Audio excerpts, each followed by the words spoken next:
We're going to start with the second half of the book now, and this half addresses the upper manual. You'll notice that the first half of the book we only played on the lower manual, but when you incorporate these so-called black notes, there's definitely some things that need to be considered. I'm going to talk about three things throughout this second half that I'm going to address just briefly here at the beginning. Number one, you now have a choice of beating spots. Whereas we stayed primarily in the center of the bars on the lower manual, you now have the option of playing in the center, but you also can play on the very edge. You want to avoid that place where the string runs through the bar, but the edge of the bar is a very viable place to play, especially when the tempos get faster between the notes. Secondly, I'm going to encourage you to move your feet and learn how to shift your weight to the right and to the left. These motions don't need to be huge, but we do need to get used to that. And the final thing I'm going to talk a lot about is your elbow. As you incorporate that upper manual, I want your elbow to always be supporting your wrist, at least as much as possible. Let's talk first about when all four mallets move to the upper manual. When you need to play on the lower manual and everything moves to the upper manual, I want you to just move your body in a little bit. Your elbows will stay fairly close to your side as you play. When you have the time, I'm going to encourage you to go to the center of the bar. It would look like this.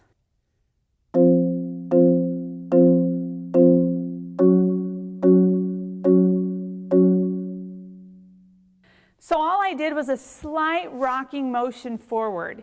You can do it flat-footed and in one place, but it begins to look and feel very awkward if you never move your feet.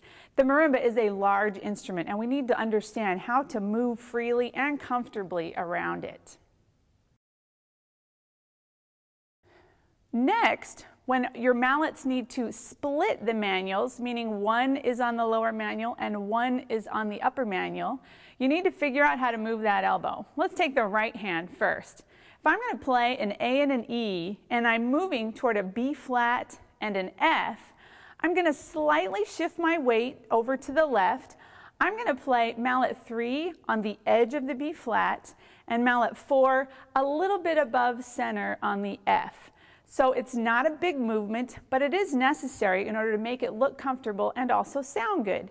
Here's what this looks like.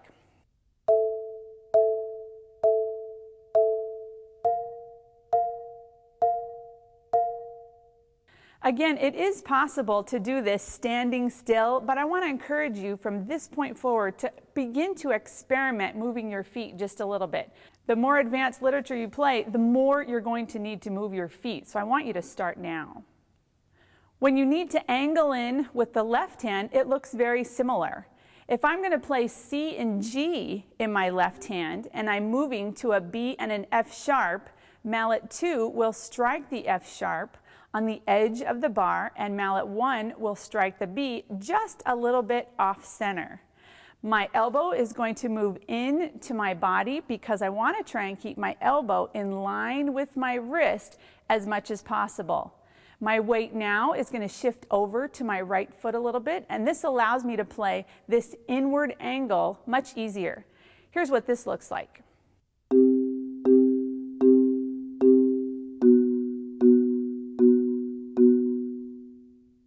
Your body movement is going to depend on the context of the passage you're playing in your piece or your exercise. When you have the time, I would encourage you to practice moving. However, there are going to be times when the movement between the manuals is fast enough that you're not going to be able to move very much. Let me give you a demonstration of that.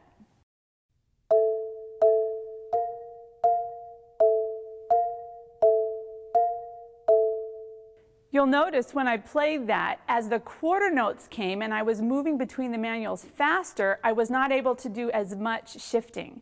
That's okay. When you have the time and you're going to be here for 4 quarter notes, get used to a little bit of that body movement, but just know that it will decrease as your passage becomes a little bit more complicated.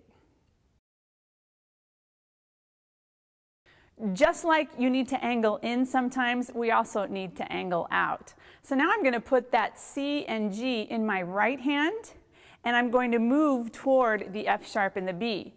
Those 3 things will be in play. Mallet 4 will play on the edge of the F sharp. Mallet 3 will play just off center on the B. My elbow will move away from my body to support my wrist, and my weight will shift over to my right foot. Let me show you how this looks.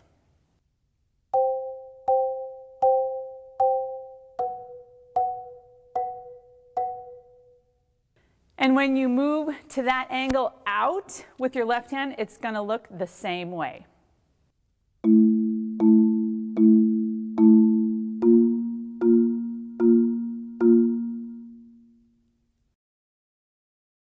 Another body motion that's important to practice is when you have to do some of these angles with both hands. So let's say we're going to do the parallel motion in the right direction. So I would have both my hands flat on the manual and then moving to the B flat and the F. The motion is similar to what we just talked about with your right hand when we did it by itself. This time the left hand is going to angle out. Let me demonstrate what this looks like. When I have more time and I'm playing all 4 quarter notes in one direction, I'm going to move just a little bit more. And then when the quarter notes come, you'll see me move a little less.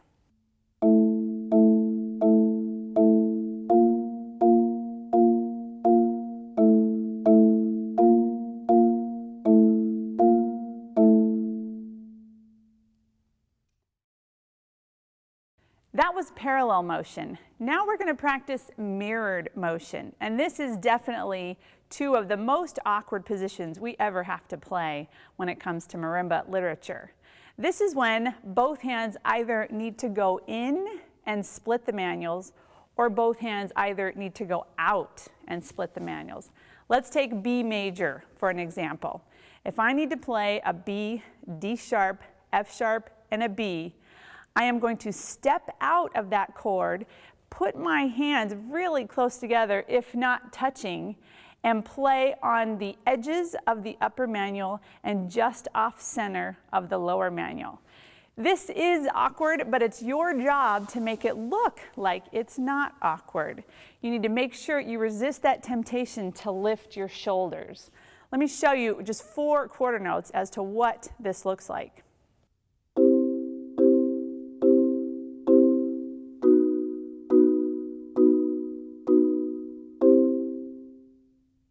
It's a little bit different when you need to play B flat. Let's look at B flat and D in mallets 1 and 2, and F and B flat in mallets 3 and 4. Then we need to move our elbows out instead of in. It's going to feel a little awkward again, but if you step towards the instrument and keep those shoulders down, it's doable. The outer mallets are going to play on the edges of the bar, and the inner mallets are going to play just off center. Let me demonstrate this one for you.